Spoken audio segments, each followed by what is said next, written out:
Hey, thanks for joining me. I'm your host, Derek Lane. Another edition of the Fast Lane, your podcast for success. I appreciate your listenership. Hey, let's jump into it a little bit. Today, I want to talk a little bit about our belief system and really the underlying effects of our belief system. It's a strong indicator of our behavior. It's the structure that sets up a lot of what we do and what we don't do, along with things like habits and even our history, as well as other factors like family and peer groups of influence. So when I talk about habits and history, I mean the things that we normally do. This is sometimes automatic. We just do them. That's why they're habits. We don't even realize that we've got certain habits, but we do. Our history? Well, our history is just that. Your belief system is designed around the history of actions that you've taken, things that you've done. Whether it's you've gone out with friends, you've gone out on a date, you went to a concert, you went to an art show, whatever it is. And then it formulates an idea of how to predict the future. So when your friends come to you and say, hey, why don't we go out for a bite and a drink? And boom, your history and your files in your mind automatically open up, and just in nanosecond time, it remembers positive experiences versus negative experiences and tries to help make that decision. And that's what we talk about, a belief system, a system that helps you create the best scenario for yourself. So as we experience life and our beliefs are shaped, sometimes these beliefs are changed. Okay? So we can take negative history and apply positive outcomes. Well, remember, yeah, that was bad, but it led to this, it led to this. Okay, sure. All right, so overall, now it's a good experience. So these things can happen. So one part of our belief system that sometimes gets us in trouble is that it does create conflict. Conflict can be created when our belief systems are challenged, and that's why we have to have an open mind. Is crucial when conflict arises. Even if you still hold your belief in certain debates, you must honor the other person's beliefs as well, because just because they're not the same as yours doesn't mean they're necessarily wrong. You may believe that they're necessarily wrong, and that's okay too. But making you a better person is the person that says, okay, I understand that's what you believe, and I'll honor that, will be good. See, belief systems are various influences, and they're connecting elements of our overall, our chemistry, our coherent organization of how we do things, thoughts, language, ideas, actions, even emotions. Things like guilt, fear, and love. These things are brought about through our belief systems. So changes in one's aspect of our belief system will affect all areas of our belief system. So the tiniest little tweak can affect the whole system. And that's okay, and that's good. That's not bad. It's designed to not put a dent in your system, but reshape your system. So the structure of our belief system contains our desired outcomes and the potentiality of our desired outcomes. Our structure is, by design, our methodology for success and survival. See, our belief system is more than just things we believe in. It's a foundation that supports our motives. It's the way that we communicate, both verbally and non-verbally. Our social hierarchy is important to us. So we develop plans and methods that affect our belief system. And so, therefore, it becomes critical for individuality to prosper in our belief systems. So we're always checking things, rechecking things to make sure that it doesn't affect us wholeheartedly.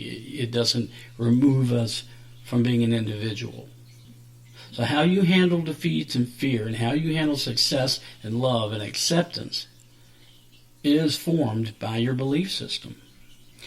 I read one study that suggests cognitive and behavioral change was seen to result from the need to maintain balance or congruency among the elements of the belief system and between beliefs and behavior.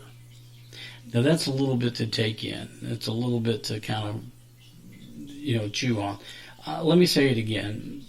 Cognitive and behavioral changes was seen as a result from the need to maintain balance or congruency among the elements of our belief system and between beliefs and behaviors. Okay, so I hope that was understandable. Moreover, it is important to realize that influence, and this is not part of the study, this is just me. Moreover, it's important to realize that influence and repeated influence tends to shape our belief. This leads to questioning our beliefs and alter our system. Now keep in mind, there are people in large systems that wish to carry this out. They wish to alter, change your belief system. Now they do it for what? Well, they do it for a movement, political, financial gains, whatever the situation may be, but they're still out there. So it's up to you to be aware that this influence that's being peddled, it happens sometimes slow, but over and over and over. Some forms of influence could be as simple as joining a new group or social strata. Now, that doesn't necessarily mean they're negative. That could be positive. I suggest you stay aware of how your beliefs are being influenced and only support positive changes where the desired outcome is conducive to you as a whole. In other words, keep your self-interest at heart. Okay, so keep your self-interest near and dear to you, because you're the one that cares the most about you. Okay. If we feel there is no need for a belief change, this could lead to stifleness and the inability to grow. Mentally, spiritually, even physically. With like, when you say physically, Derek, what do you mean? Well, I mean things like speech. If you get stagnant and you can't grow and your vocabulary becomes stale, old, or and I see this and I hear this a lot, people using shortcut words, so much jargon, so much cliche. They forget about the proper language and that words have meanings. So expand your vocabulary and become more proficient in your speech. Okay, moving on. Identity crisis can occur as a result of an anchored belief system. Negative emotions and feelings that start to form. Therefore, the realization that allowing oneself to grow, learn, and adapt can remedy this. So in other words, if you start to feel yourself a little bit dated and stifled and kind of stuck, do something, jar the system a little bit, jolt it. Do something a little adventurous, or even do something as subtle as read a book that is, of value to you. Something that, I want to learn that interests me, and I get something from it. Those type of things can help us develop our belief systems and grow our belief systems So I always encourage that. And I encourage the evolution of your belief system. Remember that our desire to become a better person. And that's what we do. That's why we listen to the podcast, right? That's why I do the podcast.